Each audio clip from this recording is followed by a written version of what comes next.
Oh putain.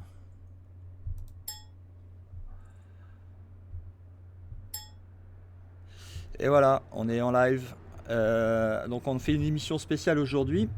Et je reçois Hakim qui est avec moi. Ah, bonjour Hakim.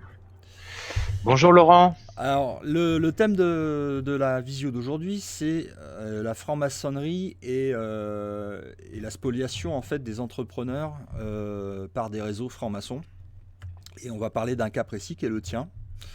Je vais te laisser présenter en fait qui tu es et puis quand est-ce que tu as monté ta société déjà. Et puis après, on va partir D'accord, sur des questions. d'accord. Écoute, tout d'abord, je te remercie pour cette opportunité que tu m'offres. Je te remercie pour cette fenêtre de liberté de parole que tu m'offres, puisque je constate une certaine omerta autour de mon affaire. J'ai approché notamment ce qu'on appelle la dissidence des personnes telles que Dieudonné ou Alain Soral, le site également nouvelordremondial.cc, et j'ai trouvé porte close. Hein. Donc j'insiste pour te remercier de cette occasion, euh, cette possibilité donc d'expression à travers Stop Mensonge et sa communauté. Bah merci, c'est Voilà. gentil. Donc Dieudonné, Alain Soral et nouvelordremondial.cc, c'est un silence complice, si je puis dire, hein, puisque j'ai pas été on m'a pas refusé ou quoi que ce soit, c'est plutôt que j'ai affaire à des portes qui sont totalement fermées. Mhm, Voilà. mhm, mhm. En ce qui me concerne, donc je m'appelle Hakim Rezghi, je suis le fondateur d'une start-up internet, istatu.com. L'activité consiste en fait à générer des documents juridiques automatisés pour permettre aux entrepreneurs de créer leur entreprise sans avoir à passer obligatoirement par un avocat. Ok. C'est une plateforme en fait de facilitation administrative qui permet donc de créer son entreprise simplement, rapidement et gratuitement. Ok. Et tu as monté l'activité en quelle année? Alors, j'ai démarré l'activité en 2011. Je l'ai démarré sur le sol anglais. Donc, j'avais mis le siège à Londres, tout se passait bien. Ouais. Et j'ai ensuite déménagé donc le siège social et je l'ai rapatrié en France, dans la ville de Bergerac. Bergerac est une petite ville de 30 000 habitants située en Dordogne. Ok. Quel chiffre d'affaires tu faisais? En 2015, au moment des événements, je dépassais les 2 millions d'euros de chiffre d'affaires et j'avais atteint les 15 salariés. Ah ok, ça se développait, Voilà. ça se développait plutôt très bien quoi. Oui, l'entreprise était leader de son secteur Mhm. et on bénéficiait vraiment d'une forte crédibilité auprès du monde de l'entrepreneuriat, quoi. Ok. Et qu'est-ce qui s'est passé? T'étais seul, t'étais associé? Alors j'ai démarré l'activité seul, hein, à l'époque où j'ai lancé le bébé à Londres. Donc j'ai lancé le bébé seul et puis c'est au moment du transfert du siège social où j'ai essayé de chercher des compétences qui me manquaient et je suis allé chercher donc des compétences juridiques, des compétences informatiques et j'ai proposé donc des actions à Mhm. des personnes salariées à l'époque que j'avais donc embauchées, et j'ai proposé donc des actions gratuitement à ces personnes en échange d'une implication, bien sûr, dans le projet. Et c'est surtout également parce que j'étais atteint d'une maladie, une parodontite chronique. C'est une maladie en fait qui te fait perdre tes dents. Et donc j'avais anticipé, si tu veux, des absences. Mhm. Et j'avais donc fait le nécessaire pour m'entourer et impliquer des personnes, enfin mes actionnaires, pour qu'ils puissent gérer l'entreprise en mon absence. Ok. Et, euh, et qu'est-ce qui s'est passé donc? Quel est le lien entre la franc-maçonnerie et ce qui s'est passé dans ton entreprise? Alors, la franc-maçonnerie, on va y venir après, puisque en fait, ce qui s'est passé tout simplement, c'est que je me suis absenté. J'ai donc dû donner une procuration bancaire à un de mes actionnaires, à mon directeur juridique, Ouais, et ce, afin qu'il puisse gérer l'entreprise en mon absence. ok, Donc, l'entreprise, en fait, avait deux gestionnaires, un ok. président absent et malade, et un directeur juridique qui était donc en charge de gérer l'entreprise au quotidien. D'accord. Euh, Lorsque les choses se sont améliorées, enfin en tout cas lorsque mon état de santé s'est amélioré, donc j'ai repris la maison en main et on me présente donc le bilan de fin d'année, hein, comme pour toute entreprise. Donc là, en l'occurrence, on me présente le bilan 2014. Je constate énormément d'incohérences. Je constate que des choses qui selon moi étaient payées, ne l'étaient pas, telles que des cotisations sociales ou de la TVA. Mhm. Et c'est là où mon cauchemar a démarré. Mon cauchemar a commencé ce jour-là. Mhm. J'ai fait une lettre au président du tribunal de commerce pour lui informer de mes doutes quant au bilan et je lui demande donc un report de dépôt de bilan. Mhm. Hein, c'est quelque chose qui se fait habituellement pour me laisser le temps d'analyser tout ça et comprendre un peu ce qui se passe. Mhm.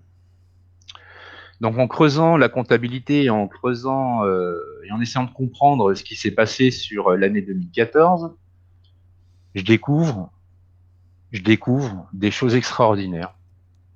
Je découvre une escroquerie phénoménale. Je découvre que l'entreprise a été totalement pillée.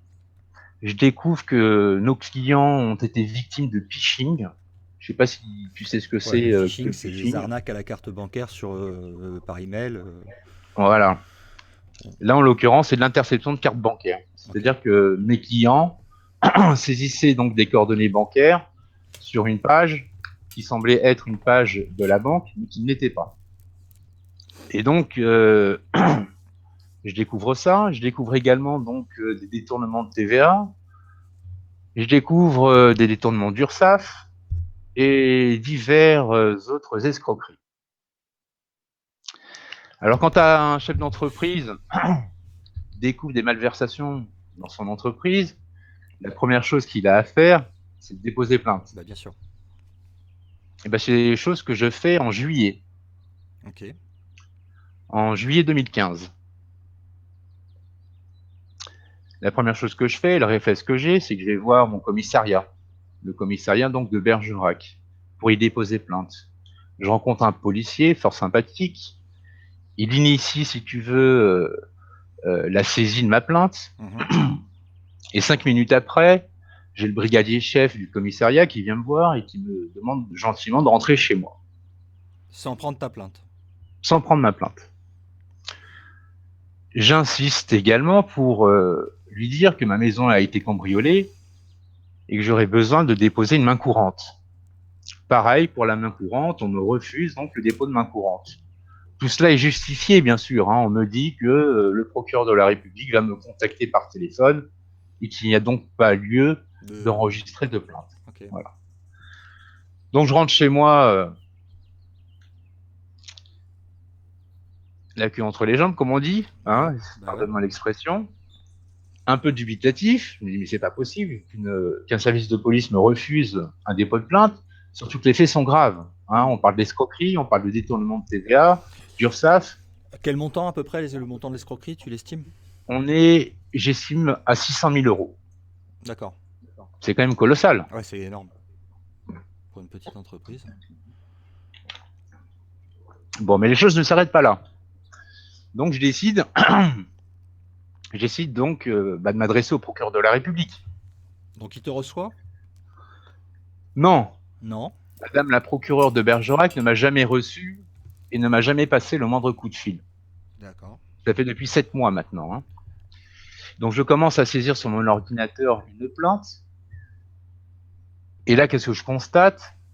C'est qu'au moment où je saisis ma plainte, l'escroquerie par interception de carte bleue s'arrête.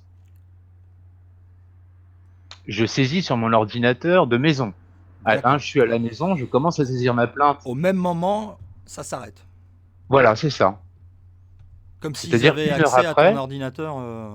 voilà. Donc c'est comme ça que c'est comme ça que j'ai compris, que j'ai déduit que j'ai été surveillé. Mon ordinateur et tous mes appareils de communication contiennent et contenaient donc des logiciels espions. Mais comment ils ont installé ces logiciels espions? Tu t'as laissé quand t'étais malade, t'as laissé ton ordinateur au bureau? Non, c'est-à-dire que pour faire ce genre de choses, il faut qu'il y ait une complicité dans la famille, une complicité interne. D'accord. D'accord? Parce que ça ne s'arrête pas qu'au logiciel installé dans les appareils de communication. Il y avait des caméras dans mon domicile. Donc il y avait des caméras dans mon bureau à mon domicile et il y avait une caméra au-dessus de mon lit. Putain. Et ceci s'est fait avec la complicité de ma femme, Johanna, à qui je passe le petit bonjour. Sympa. Voilà, donc pour revenir sur le procureur de la République, dont j'ai saisi ma plainte, j'envoie donc mon courrier en recommandé.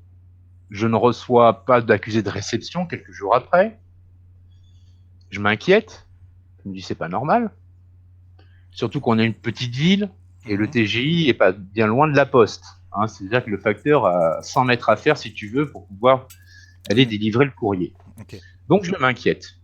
Je renvoie un deuxième courrier. Je reçois pas d'accusé de réception. Bon, là, ça commence à être troublant. Je me déplace. Je vais au TGI. Et là, cette fois-ci, je dépose ma plainte en main propre. Mhm. Et je prends la précaution, bien sûr, de demander une preuve de ce dépôt. Bien sûr. Donc, on me fait un joli tampon du TGI avec la date, etc. Et donc, je rentre chez moi, je me dis, bah, cette fois-ci, ça y est, c'est bon, le procureur va C'est prendre le acté. dossier en main. Voilà. Hein. Et bah, figure-toi que quelques jours après, je prends mon téléphone, j'appelle le TGI, et le secrétariat donc de Madame la procureure m'indique que bah, il n'y a aucune plainte. Aucune plainte n'a été reçue. Aucune plainte n'est enregistrée. Alors que toi, tu as la Bon. preuve du contraire. Voilà. Alors, rebelote, je renvoie des lettres recommandées, et j'ai fait ça 8 fois. C'est-à-dire que j'ai fait 8 dépôts de plainte avant d'avoir une éventuelle confirmation du TGI. Donc là, autant te dire que là, je commence déjà à comprendre ce qui se passe. Mhm. La police me refuse Ouais, tu une dis la plainte. police et le parquet sont complices dans l'affaire. Voilà. C'est un constat. Tu vois, là, c'est vraiment c'est un constat. Je me dis, la police me refuse, me ferme les portes pour déposer plainte, et je vis la même chose du côté du parquet. Bon, entre-temps, ce qui s'est passé, c'est que j'ai échappé une tentative d'assassinat. La tentative d'assassinat s'est déroulée 24 heures après que je me sois présenté au commissariat pour ce dépôt de plainte. Mhm. Alors, sachant que la police était éventuellement impliquée dans l'affaire, que le parquet était éventuellement impliqué dans l'affaire, je me suis retrouvé sans aucune protection. Et là, je peux te dire que c'est un grand, grand moment de solitude. C'est-à-dire que tu sais qu'on cherche à atteindre à ta vie, et il n'y a personne pour te protéger. C'est un grand moment de solitude. Mhm. Et Donc là, ce que j'ai quand fait, tu dis que tu as eu une tentative de meurtre sur toi, c'était comment? je peux Il- pas, Tu peux je pas peux pas rentrer dans le développer détail? pour l'instant. Ok. Voilà, parce que il faut bien comprendre que les criminels qui ont organisé donc cette escroquerie bénéficient aujourd'hui d'une totale immunité. Et donc, t'en gardes sous le coude, quoi. Voilà. Hein, je veux absolument donc les voir derrière les barreaux et il y a certaines informations que je ne communiquerai pas aujourd'hui parce qu'ils pourraient se servir pour euh, arranger leur défense, hein, le Mhm. moment où Mhm. ils seront arrêtés. Donc voilà, donc je fais mes bagages et je m'enfuis. Je Mhm. pars. Je me dis, mais je peux pas rester dans une ville hein, où. Où ils veulent te tuer. Voilà. Et puis surtout que je ne bénéficie d'aucune protection, hein, ni de la part de l'appareil policier et ni de la part de l'appareil judiciaire. Donc j'ai fait mes valises et je m'en vais chez une amie Mhm. à Montpellier. C'est un véritable film hein, que je vis et la réalité dépasse la fiction. Et là, ce que je constate, au bout de quelques jours, hein, je constate qu'ils avaient anticipé ma fuite à Montpellier. Bien sûr, j'ai été sous surveillance. Mhm. Caméra, mise sur écoute, logiciel espion. Donc, ils savaient tout de moi. Je pense qu'ils ont dû dresser un profil psychologique également de la victime. Hein, la victime, c'est moi. Et là, je comprends que j'ai affaire à des professionnels. Hein, c'est pas la petite escroquerie ou la petite arnaque qui a improvisé. C'est vraiment quelque chose qui a été préparé minutieusement, avec beaucoup d'intelligence, et je me rends compte vraiment à Montpellier. C'est-à-dire qu'à Montpellier, mon ami a rencontré, mon amie femme, elle s'appelle Sophie, a rencontré un homme. Et je me suis très très rapidement rendu compte que cet homme appartenait au même réseau qui avait organisé cette escroquerie. Quand tu parles de réseau, tu parles Du réseau franc-maçonnique. de la ville Alors, de Bergerac. de Bergerac, ok. Alors, comment je m'en suis rendu compte? Je m'en suis rendu compte naturellement. C'est au fil d'une discussion, ce monsieur m'apprend des choses. Ce monsieur a des informations que je n'ai jamais révélées à personne, en tout cas pas à Montpellier. Il m'apprend par exemple que j'ai fait une levée de fonds de 200 000 euros. Je n'ai jamais parlé, et ni à mon ami. Il m'apprend que cette levée de fonds était une fausse levée de fonds, que cette levée de fonds avait été réalisée avec l'argent qui avait été détourné. Je ne le savais pas. Donc cette personne a fait pas mal de petites bêtises, si tu veux, dans des conversations. Donc, et ce qui m'a mis la puce à l'oreille. Alors attends, ils te volent l'argent et après ils utilisent cet argent pour te racheter des parts. C'est ça. En fait, ils ont utilisé l'argent, une partie de l'argent. Hein, une partie, ouais. Voilà, une partie de l'argent a été utilisée pour faire rentrer dans mon capital une personnalité locale, très influente, qui anciennement avait occupé le poste de maire adjoint, chargé des finances. C'est un enfant du pays. C'est notamment également le président de la CGPME de la région. La CGPME, pour ceux qui ne le savent pas, c'est un syndicat qui est censé protéger les entreprises. Et ce monsieur, en fait, n'est rien d'autre qu'un chef mafieux. Et donc, aujourd'hui, avec du recul, quelques mois plus tard... Il fait partie de la loge de Bergerac. Oui, oui, c'est une personnalité de haut rang dans la franc-maçonnerie bergeracoise, oui. Ok. Et donc, je raconte tout ça avec le recul d'aujourd'hui. Bien sûr. Au moment des faits, je ne comprenais pas ce qui se passait. Un investisseur se présente à moi, on avait vidé les comptes, j'avais besoin d'argent, bien sûr, j'accepte. C'est un monsieur que je connaissais déjà auparavant, que je côtoyais de loin. Est-ce que tu peux répondre je ne sais pas si tu peux répondre à cette question, il t'a pris combien de parts pour 200 15% du capital. D'accord. C'est pas rien. Mais avec mon argent, c'est ça qui est avec ton argent, c'est ça. Voilà. Il te vide les poches et il se fait un cadeau. C'est ça, voilà, exactement.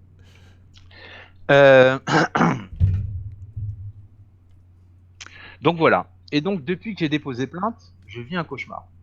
Ok. Donc comme je t'ai parlé donc de tentatives d'assassinat. Donc la première, je l'ai vécue à mon domicile, et la seconde, je l'ai vécue au mois d'août à Montpellier. Entre-temps, j'essaie d'envoyer des recommandés à gauche et à droite. J'essaie de prévenir différents parquets aux alentours. Donc je contacte le parquet de Bordeaux, je contacte le parquet de Périgueux pour alerter les autres procureurs et leur dire qu'il y a un dysfonctionnement important à Bergerac. À cette époque-là, je n'étais pas encore convaincu que la procureure était impliquée dans le dossier. Je pensais qu'il y avait véritablement un dysfonctionnement. Et puis on est en plein mois d'août. C'est les vacances judiciaires. Et donc, j'étais pas vraiment convaincu. Je me dis, il y a un problème, quelque part. J'étais convaincu de l'implication du secrétariat, puisque les réponses qu'on me donnait au téléphone n'étaient pas satisfaisantes. Quand je dépose des plaintes en main propre, ou que je les envoie par fax, ou par email, et qu'on me dit qu'on reçoit rien, voilà, j'étais convaincu de l'implication du secrétariat. Maintenant, est-ce que ça aille jusqu'à Madame la procureure? Sincèrement, moi qui étais parisien, qui était convaincu que nous étions dans un état de droit, pour moi, ça me dépassait. Je me dis que c'est pas possible. Voilà. C'est pas possible que le complot aille jusqu'au plus haut niveau du parquet de ma ville.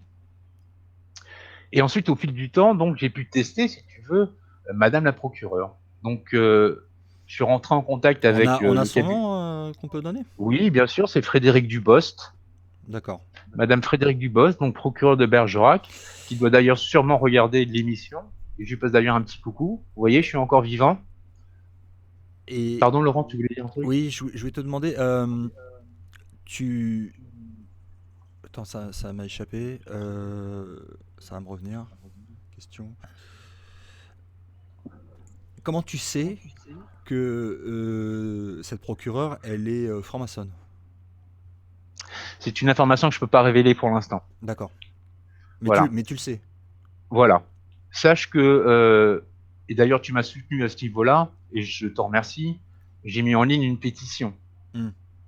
Cette pétition est adressée au président de la République et à tous les membres du gouvernement, parce que les faits sont graves. Hein, on parle de spoliation, on parle De de crime en bande, non-respect bah, des c'est un lois. crime en crime en bande organisée, hein, tout simplement, Oui, mais, avec la oui, mais fonction publique à l'intérieur voilà, voilà, c'est ça qui est et grave. le réseau franc-maçon dedans, quoi. Voilà. Et dans cette pétition, en fait, ce que je demande, c'est qu'on rende public la liste des francs-maçons de Bergerac. Il n'y a pas d'autre moyen, si tu veux, de le faire de manière officielle. Mhm. Je pourrais bien sûr publier la liste, Mhm. mais je donnerais pas cher de ma vie, quoi. Voilà. Parce que Hein, cette donc, liste, tu l'as. oui. Ok. Et ok, vas-y, continue. Donc, Donc, bah, écoute, j'envoie des courriers. Je préviens Madame la procureure que bah, il y a différents soucis. Je change de téléphone parce que je constate que mes téléphones sont sur écoute. Alors, j'ai mis du temps à comprendre également hein, la mise sur écoute. mhm. Parce qu'on s'imagine pas, on voit ça que dans les films. On s'imagine pas que ça puisse nous arriver. Je m'en suis rendu compte écoute, quand tu appelles un prestataire, j'avais de la nourriture, par exemple, qui contient euh, un produit psychotrope Mhm. que je souhaite faire analyser. Mhm. Tu appelles un prestataire, donc en l'occurrence un labo d'analyse. Premier contact, ça se passe bien sûr. Hein. Mhm. Et ensuite, quelques heures après ou le lendemain, tu reprends contact avec la même personne, et là, tout d'un coup, la personne fait Ouais. volte-face. Tu Ouais. sens quelqu'un de différent. Bon, la première fois, c'est bien. Tu ne te poses pas de questions, tu dis, bon, bah, il est bizarre. Ok. Et quand tu revis la même chose avec 3, 4, 5 prestataires différents, là, tu commences à te dire, mais il y a un problème, c'est pas normal. Mhm. Je contacte un attaché de presse pour essayer, pendant cette période, d'essayer donc de médiatiser la chose pour me protéger. Mhm. Mhm. Hein, je me dis, ma vie est en danger, on cherche à m'éliminer. La meilleure protection, c'est d'essayer de médiatiser tout ça. Je contacte un attaché de presse, premier contact formidable, le feeling passe. Quelques heures après, je rappelle, c'est fini, la personne te dit oh non monsieur, je m'occuperai pas de votre dossier. Mhm. Voilà. Et donc, bah, au bout de 5 contacts et 5 personnes qui changent hein, d'attitude du jour au lendemain, tu comprends qu'il y a un problème. Et donc j'ai dû changer 3 ou 4 fois de téléphone, Mhm. le téléphone physique, et j'ai changé 3 fois de numéro de téléphone. Et systématiquement, à chaque fois, j'ai pu constater que j'ai été surveillé. J'en suis venu aujourd'hui à utiliser des téléphones premier prix. Avec un Des téléphones, numéro attribué aléatoirement. voilà. Et donc, c'est des téléphones, tu sais, sans OS, Mhm. sans système d'exploitation, qui ne permet pas d'injecter. Des programmes. Euh, voilà. Mais malgré ça, ils continuent à être au courant de tous mes faits et gestes.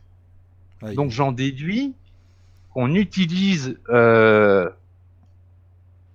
les outils de l'État mhm.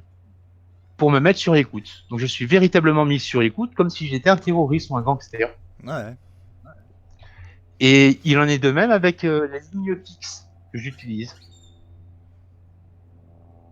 Voilà. ok. Donc, depuis 7 mois, je Donc, suis loin de chez moi. tu es en cavale.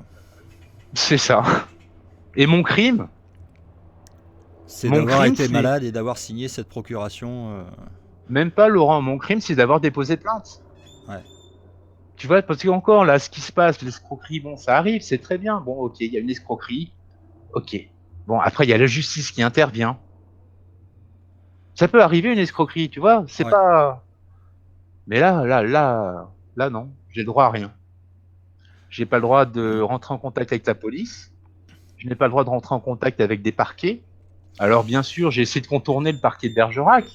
Ouais. J'ai déposé plainte auprès des parquets d'autres villes, de Paris, de Lille et d'autres villes que je nommerai pas. Et ce que j'ai pu constater également, c'est que Madame Frédérique Dubost, donc procureure de Bergerac, a intercédé auprès de tous les parquets sur lesquels que j'avais approché pour déposer plainte, avait intercédé pour récupérer le dossier, pour récupérer l'affaire. Ouais. Et, donc, est-ce qu'on peut citer les noms des personnes qui t'ont spolié à l'intérieur de ton entreprise, qui ont participé à ça ou pas? Écoute, j'ai dû mettre ma plainte, j'ai dû rendre ma plainte publique. D'accord. Donc Eh oui, ils sont dedans. j'ai peur, voilà, j'ai peur de disparaître. Hmm. Je n'ai accès à rien. Je peux pas approcher un service de police sans que Madame Dubos soit au courant. Je peux pas approcher le moindre procureur. Euh, voilà, j'ai rendu la plainte publique et donc ces noms figurent sur cette plainte et cette plainte publique est accessible donc depuis notre site istatu.com. D'accord. Ainsi que le formulaire pour faire pour signer la pétition. Pour signer de la pétition, exactement. D'ailleurs, je remercie vraiment, mais vraiment un grand merci à tous ceux qui me soutiennent, à tous ceux qui ont signé la pétition. Euh, voilà, mille merci. Je vous remercie vraiment de votre soutien parce que ce que je vis, c'est extraordinaire. Euh, je mérite à personne, enfin, j'espère à personne ce que je vis. Voilà, je constate qu'on est en pleine zone de non-droit. Euh, je vis un calvaire. Je constate que ceux qui sont au pouvoir ne sont pas là à notre service. Ça, c'est sûr. C'est encore un constat. Hein, c'est pas, je suis pas conspirationniste ou quoi que ce soit. J'ai une affaire, j'ai une expérience et je constate réellement que ceux qui sont au pouvoir ne sont pas là à notre service. C'est important, il faut vraiment le comprendre. On est vraiment dans un monde d'illusions. Ils sont là pour nous dépouiller de tout et nous éliminer ensuite, parce que c'est exactement ce que je vis. Ouais. Je confirme. Et je pense que cette émission, elle est importante parce que j'espère qu'elle sera partagée par les gens qui nous regardent à leur réseau et que ça va faire boule de neige parce qu'il faut absolument faire remonter ces informations.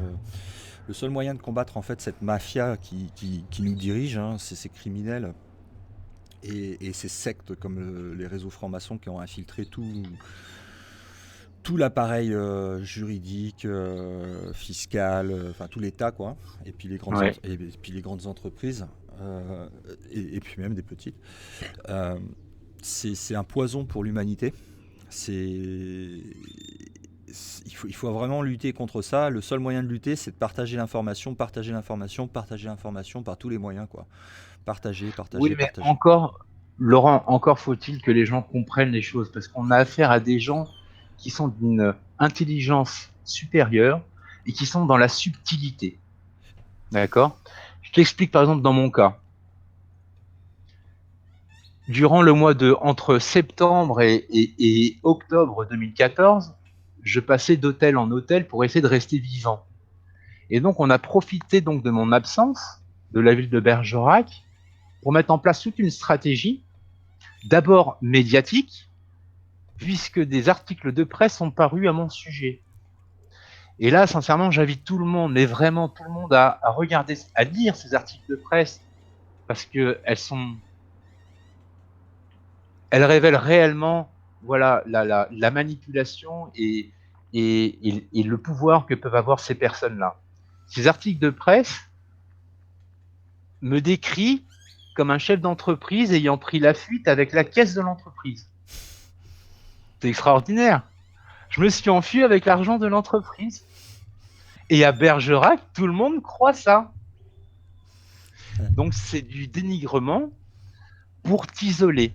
Ouais. Et ça fonctionne, c'est Ouais, je extraordinaire. sais, Alors, j'ai vécu la même chose en fin d'année 2015. J'ai vu comment ça fonctionne.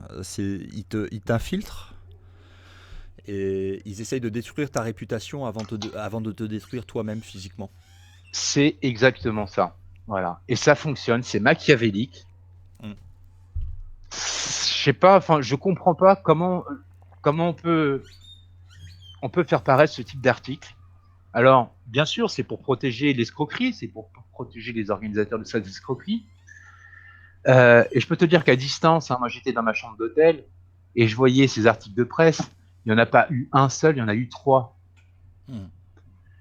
Et c'est difficile et c'est dur à vivre Mm. parce que tu te sens complètement impuissant. Alors, justement, comment tu te sens maintenant? Parce que c'est une expérience qui a complètement changé ta vie, qui a bouleversé totalement ta vie. Ouais. Euh, Comment tu te sens maintenant? Est-ce que tu es en dépression ou est-ce que tout va bien? Comment ça se passe dans ta tête? Écoute, je pense pas avoir été en dépression. Si j'ai peut-être passé une petite période en septembre-octobre dépressif. Moi, je suis un combattant. Je suis un combattant quand on est chef d'entreprise. On est solide, quoi. Sinon, on n'est pas chef d'entreprise. Mhm. Je désespère pas. J'ai des munitions. J'ai une multitude de preuves. C'est-à-dire que l'escroquerie a été faite de manière grossière. Et elle est simple à démontrer à partir du moment où un service de police impartial accepte de prendre en charge l'enquête. Mhm. Quand tu détournes de la TVA et de l'URSSAF, Mhm. c'est simple à démontrer que l'argent n'est pas arrivé dans les caisses de l'État. Mhm. C'est extrêmement simple. Il n'y a rien de compliqué dans mon dossier. C'est-à-dire qu'en l'espace d'une semaine, un service de police peut clôturer le dossier. Ouais, sauf Donc, qu'ils sont sous les ordres de la procureure de Bergerac. voilà. Donc Donc, en ce sens, je suis le plutôt problème, c'est la procureure de Bergerac. le procureur de Bergerac, la police, puisque des policiers sont impliqués dans le dossier, et que lorsque je vais déposer plainte auprès d'un autre commissariat, comme je l'ai fait au mois d'août, eh ben figure-toi que les policiers de Bergerac appellent les policiers de Montpellier, et Mhm. là j'ai pu constater une véritable solidarité entre flics. Et c'est scandaleux, Ouais. c'est pas normal. Bah non, c'est Si pas t'as un normal. flic ripou, t'as pas à protéger un autre flic parce qu'il est ripou. C'est pas normal. Mhm. Donc je veux pas non plus faire une fixation sur Madame Frédéric Dubos, procureur de la République. C'est toute la fonction publique de la ville qui est impliquée dans le dossier. Voilà, c'est là où ils ont essayé de faire une escroquerie. Enfin, ils ont essayé de faire une arnaque parfaite. Elle Et, l'est dans le et puis dans sens, le scénario, ça se terminait par ta mort sur suicide ou c'est ça, voilà. accident, et puis voilà, l'affaire était bouclée, quoi. C'est ça. Au Donc, niveau de la stratégie, c'était d'abord orienté suicide. ouais. J'ai vraiment, vraiment vécu un acharnement, une Mhm. persécution, si tu veux, tout un système qui a été mis en place pour t'amener jusqu'au suicide. Mhm. Et donc, cette arnaque, est-ce que tu as eu vent d'autres arnaques similaires par le même réseau? Ça, c'est une sacrée bonne question. Parce que on pourrait ne pas croire à mon histoire. Eh ben, figure-toi que depuis que je dénonce donc cette escroquerie, j'ai plusieurs personnes qui viennent vers moi, originaires de Bergerac, et qui sont actuellement victimes des mêmes personnes et exactement des mêmes procédés. Hmm.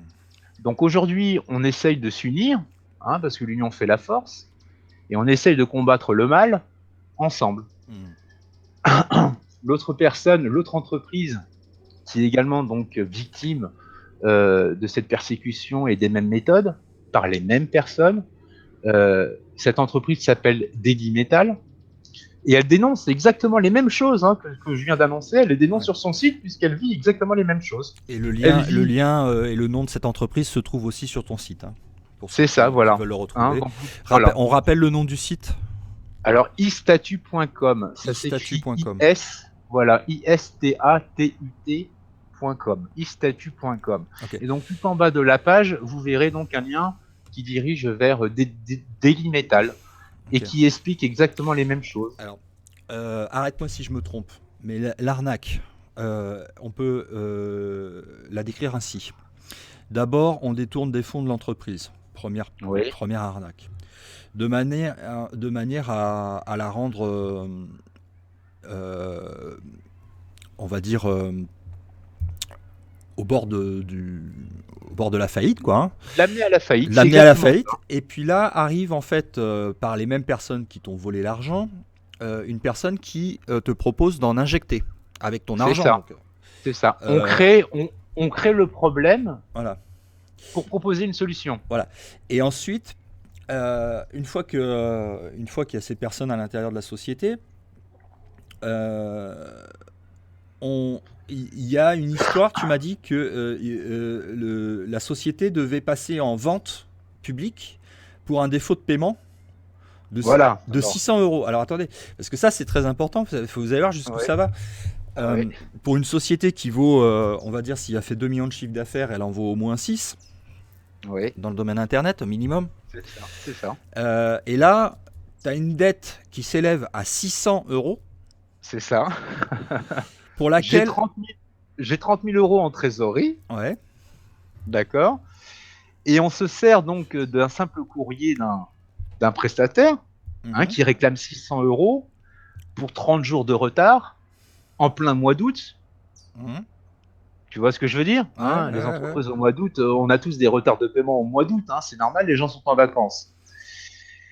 Et donc, on profite de cette dette pour emmener istatu.com en procédure donc, de liquidation, de redressement judiciaire. Et ceux qui se pointent pour racheter la société qui est en liquidation sont ceux qui t'ont volé. Alors non, c'est pas encore ça, parce que là, j'ai bloqué un peu la chose. Non, c'est encore plus gros que ça, Laurent. C'est extraordinaire. Voilà que donc le président du tribunal de commerce, M. Philippe Paris, envoie donc un courrier à Madame le procureur pour demander donc une liquidation, enfin un redressement judiciaire de l'entreprise.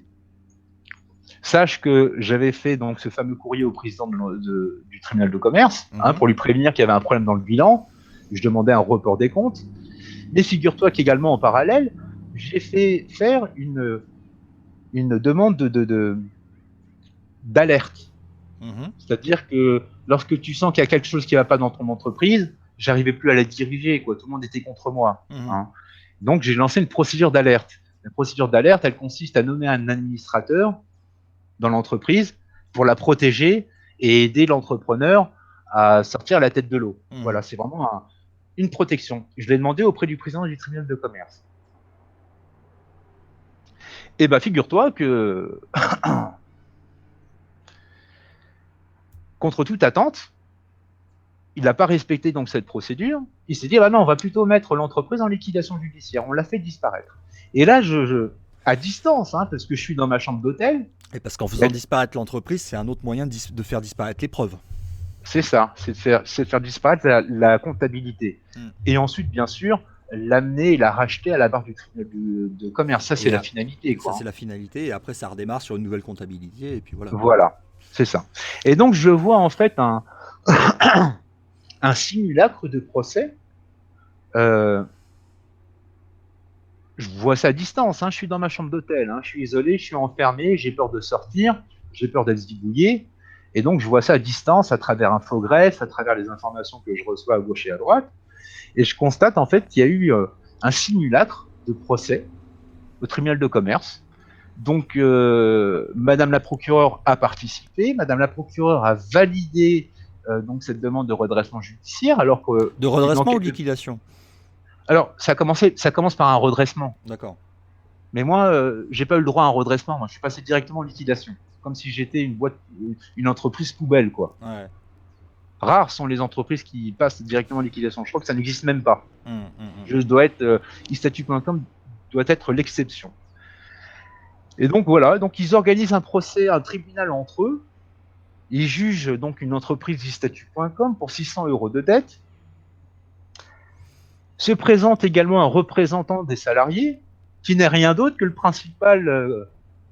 la principale personne qui a organisé cette escroquerie et qui est actionnaire et gestionnaire de l'entreprise, puisqu'elle a bénéficié d'un, d'une procuration bancaire, comme je l'ai expliqué au début. Mhm. Donc cette personne trompe le tribunal et se fait passer pour le représentant des salariés. Comment s'appelle cette personne? Romain Laventure, Ok. un escroc de haut vol, mais vraiment. Hein, Qui et habite, puis qui habite à au Bergerac. visage, voilà, et au visage angélique. Hein, c'est-à-dire que tu le vois, tu lui donnerais le bon Dieu sans confession. Mhm. Mais la réalité derrière le masque est tout autre. Et voilà donc cette, ce groupe uni, hein, avec la même volonté, c'est de faire disparaître la comptabilité. Et tous francs-maçons. Oui. Tous dans la même Et donc, loge. oui. Et donc, j'ai eu le droit, en espace de 20 jours,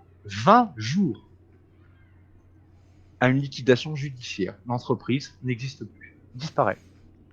Je précise que istatu.com est la seule start-up du village. Tu m'entends, Laurent? La seule start-up du village.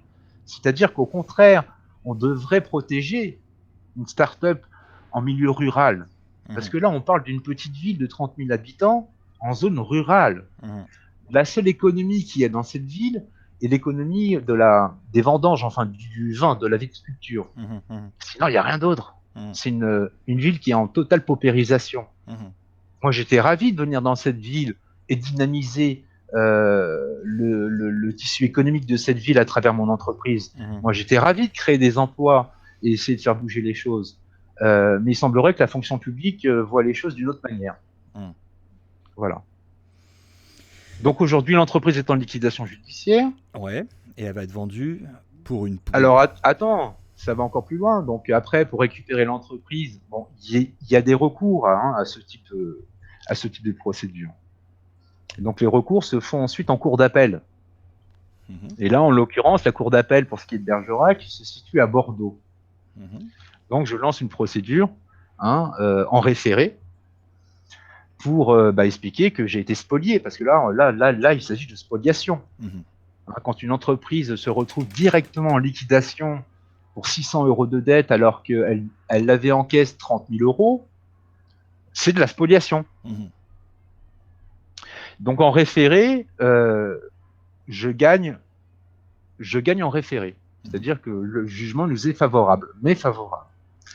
Mais figure-toi que le juge donc de la cour d'appel, Mhm. dans sa décision de justice, a indiqué une information qui fera en sorte qu'au tribunal du fond, je ne puisse plus récupérer l'entreprise. Parce que pour récupérer une entreprise, ça se fait en 2 étapes. La première, tu as un référé Mhm. pour suspendre en fait l'exécution provisoire. Et ensuite, tu as une deuxième étape qui s'appelle le tribunal du fond. Tu me suis? Oui, je te suis, très bien. Voilà. Donc la première décision m'a été favorable, mais le juge a indiqué une information dans la décision de justice qui fera que au tribunal du fond, je suis sûr de ne pas récupérer l'entreprise. L'information qu'elle indiquait, c'est simple. J'ai quelqu'un qui est prêt à m'aider à injecter 15 000 euros pour relancer l'activité. Mhm. Donc, dans mes conclusions et dans mon plan économique, dans mon business plan que j'ai proposé donc, à la cour d'appel, je fais référence à ces 15 000 euros. Et ben, figure-toi que ces 15 000 euros sont passés à 150 000 euros. Tu comprends la subtilité? Ah bah oui. Voilà. Mais je pense Donc, que ce qui veut nos dire que auditeurs, on peut leur expliquer. C'est-à-dire qu'en mettant 150 000 euros, vu que tu les as pas, tu peux pas tenir l'engagement qui a été pris. voilà. Et donc, au tribunal du fond, le juge me demandera de justifier donc de la disposition de cet argent, de justifier de cet apport que je ne pourrais pas justifier parce que je n'ai pas 150 000 euros. Mhm. Voilà où on en est. On en est à l'utilisation subtile de la loi et des procédures judiciaires Mhm. par des gens qui sont censés Donc représenter là, c'est donc, la carrément. justice et la loi. Là, on parle d'un faux en écriture. Je sais pas si ça peut s'appeler un faux en écriture. Bah, quand tu dis C'est 15 000 et intelligent. et que ça se retrouve en 150, ça Non, peut. c'est une erreur. C'est une erreur du juge. Voilà. Alors, il y a également un recours hein, contre ça. Mhm. Ça s'appelle j'ai oublié le terme. Voilà. Je l'ai fait. Enfin, une demande de correction d'erreur matérielle. Ouais. Voilà. Alors en fait, ils veulent te ruiner à coup d'avocat, quoi. C'est ça. Voilà, Ils veulent que ça dure, ils veulent que tu payes, etc. c'est Et que ça. tu te retrouves Exactement. sur la Donc là, paille. voilà, c'est exactement ce que je suis en train de vivre actuellement. J'ai un petit pécule qui me reste et tout est fait pour que je dépense ce petit pécule et que je me retrouve sur le trottoir, que je me retrouve SDF. Voilà. Quel genre d'être humain peut espérer voir un homme sur le trottoir? Bon sang, Mm. c'est pas possible, quoi. Ils ont aucun problème de conscience. C'est des animaux. Mm. Tu te vois, toi, passer ta vie, ta journée à faire en sorte de mettre un homme sur le trottoir. C'est scandaleux, c'est pas normal. Et surtout que c'est la fonction publique Mm. qui opère cette stratégie. Donc voilà, c'est exactement ce que je suis en train de vivre. Je suis en train de vivre vraiment au jour le jour la mise en place d'obstacles, de corruption, pour que je me retrouve sans le sou le Mm. plus rapidement possible et que je ne puisse plus me défendre. Voilà, c'est la Ok. stratégie qui est mise en place actuellement. Concrètement, qu'est-ce qu'on peut faire quel est le message qu'on peut passer aux personnes qui regardent cette vidéo et qu'est-ce qu'on peut faire en fait pour t'aider? J'ai mis en place une pétition sur le site et je demande vraiment, vraiment à tous ceux qui regardent cette vidéo, à tous mes concitoyens, de me soutenir parce que ce que je vis est scandaleux. Scandaleux. Je suis loin de chez moi depuis 7 mois. J'ai un enfant de 8 ans que je n'ai pas vu. Je suis isolé entre 4 murs. Je n'ai accès ni à la justice ni à la police. Je n'ai pas accès non plus aux médias mainstream. C'est une affaire qu'on souhaite surtout pas ébruiter. Si vraiment vous voulez m'aider, rendez-vous sur istatu.com, signez la pétition, laissez un petit mot d'amour à destination de nos ministres et de nos présidents et relayez l'information. C'est tout ce qu'ils ne veulent pas. Ils ne veulent surtout pas que tout ça s'ébruite. Voilà. Et voilà, c'est vraiment ce dont j'ai besoin aujourd'hui. C'est que l'information soit relayée sur les médias, sur les réseaux sociaux et que je puisse atteindre les 500 signatures le plus rapidement possible. Ok. Donc l'idée, c'est ensuite donc de présenter cette pétition à notre cher président de la République et à tous les membres du gouvernement pour expliquer voilà la réalité, quoi, pour démontrer la réalité et démontrer ce qui se passe à Bergerac. C'est scandaleux, il faut que ça s'arrête, il faut faire le ménage. Je pense aux Bergeracois qui ne se rendent même pas compte de ce qui se passe. Les gens sont endormis, ils ont l'impression d'avoir élu des personnes qui sont à leur service. Ce n'est pas vrai, ce sont des mensonges. Ouais. Et puis là, il y a 15 personnes qui travaillaient avant qui ne travaillent plus. C'est ça, et on a mis 10 personnes, on a jeté 10 personnes dans les rangs de Pôle emploi. Voilà. Alors j'espère que François Hollande sera sensible à ma requête. Je pense qu'il le sera parce que ma pétition contient certaines informations que le gouvernement ne souhaite surtout pas que l'on dévoile, notamment des textes UCC qui démontrent par A plus B que le système dans lequel nous vivons actuellement n'existe plus. On en parlera peut-être tout à l'heure ou maintenant, je ne sais pas. Je vais également insister auprès du président sur son fameux discours du Bourget. Tu sais, c'est le discours qu'il a fait pour essayer de récolter le maximum de voix avant les élections présidentielles. Et dans son discours, il a dit « Présider la République, c'est être impitoyable à l'égard de la corruption. Et malheur aux élus qui y succomberont. » Je veux voir s'il y a des actes en face des paroles. Moi, je pense qu'on connaît tous la réponse. Ah, je sais pas, Laurent. Il est clairement, il a dit aussi que, oui, la réponse c'est lui qui la donnera ou pas, mais on verra, comme tu dis, mais il a clairement dit que la République ne pouvait fonctionner qu'avec la franc-maçonnerie, quoi. Donc, t'as ta réponse. Oui. Mais enfin bon, on va trouver des solutions pour que ça bouge, pour que cette affaire elle explose, parce que c'est énorme. Et puis que ça incite aussi d'autres chefs d'entreprise à témoigner, parce que de toute façon, il y a un moment, ça sert à rien d'essayer de protéger ces quelques acquis, etc. Vu le monde dans lequel on se dirige, je pense qu'il est temps vraiment de prendre ses responsabilités et puis d'oser l'ouvrir en fait, hein, tout simplement. Puis, D'oser écoute, parler. écoute, on nous demande de travailler, on nous demande de créer des emplois, on nous demande de payer des taxes, on nous demande de respecter les règles, on nous demande de respecter les lois. C'est exactement ce que j'ai fait. Et regarde où j'en suis. Mm. Je suis spolié par la fonction publique. Et mon seul crime, c'est d'avoir découvert une escroquerie, d'avoir déposé plainte. Il y a quelque chose qui ne tourne pas rond, là. Il y a quelque chose qui ne va pas. Mm. Donc, à quoi ça sert de travailler dans ce cas-là? Moi, j'en suis là. J'ai plus envie de travailler. Mm. À quoi bon? Ouais, c'est clair. À quoi bon? À quoi ça sert? Mm. J'ai fait tout ce qu'il fallait faire. J'ai sacrifié 5 ans de ma vie pour créer une entreprise. Tu sais ce que c'est? Tu es toi-même entrepreneur. Tu sais ce Ouais. que c'est que de créer une entreprise? Hein, c'est galère. Tu y passes tes jours et tes nuits, tu passes tes week-ends, tu sacrifies ta vie, tu sacrifies l'éducation de tes enfants. Et pour ceux qui se font des films qui n'ont pas l'expérience de l'entrepreneuriat et qui se font des films sur sur la facilité ou la difficulté, enfin je veux dire c'est vraiment un prix à payer qui est lourd. Énorme. Ouais. Et puis rappelle-moi combien tu te payais en salaire quand tu étais dans la société. Tu sais, quand c'est ton bébé, tu penses d'abord à ton bébé, puis après tu penses à toi. Hein, t'as un enfant, tu sais ce que c'est quand je parle de bébé et d'enfant. Mhm. Et ben, je pensais d'abord à mon enfant. Je pensais d'abord à mon entreprise avant de penser à moi. Et donc, je me payais 2000 € par mois. Pour une entreprise qui Pendant fait que 2 millions de mes... chiffre d'affaires, hein, parce Voilà, que 2 millions de chiffre d'affaires. ça c'est la réalité de beaucoup d'entrepreneurs. Et il ne faut pas que les gens s'imaginent que c'est facile et que c'est tout rose quand on est entrepreneur. On a des pressions qui sont énormes et des ponctions qui sont énormes. Et voilà. Donc, et qu'est-ce que je voulais dire aussi, c'est ouais, je repasse le message aux chefs d'entreprise qui nous écoutent. Venez témoigner de tous ces problèmes qu'il y a avec les francs-maçons. Si on fait pas remonter la merde à la surface, c'est pas prêt de se régler. Donc il faut vraiment en parler et on va les avoir.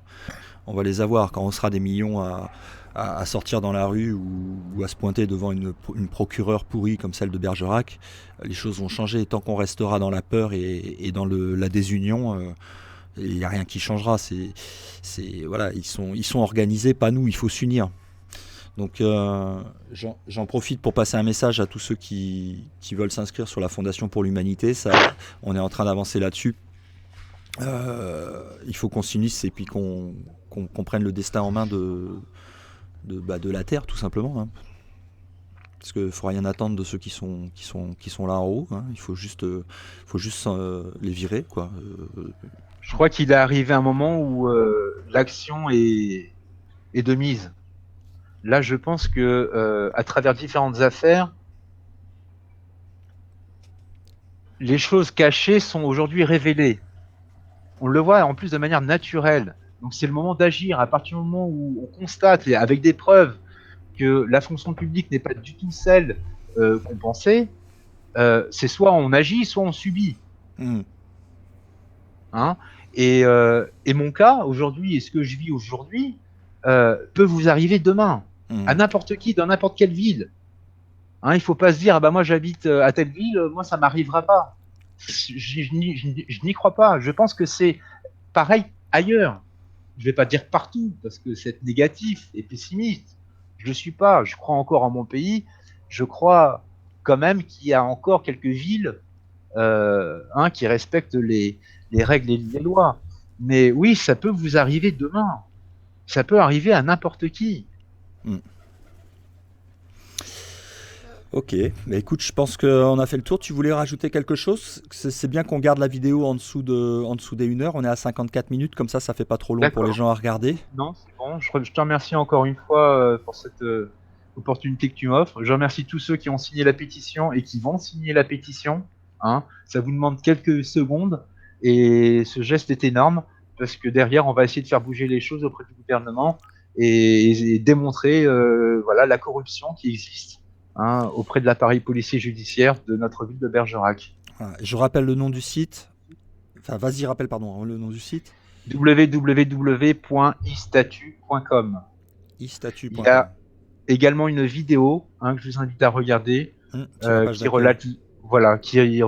relate l'histoire. Voilà, il faut la regarder.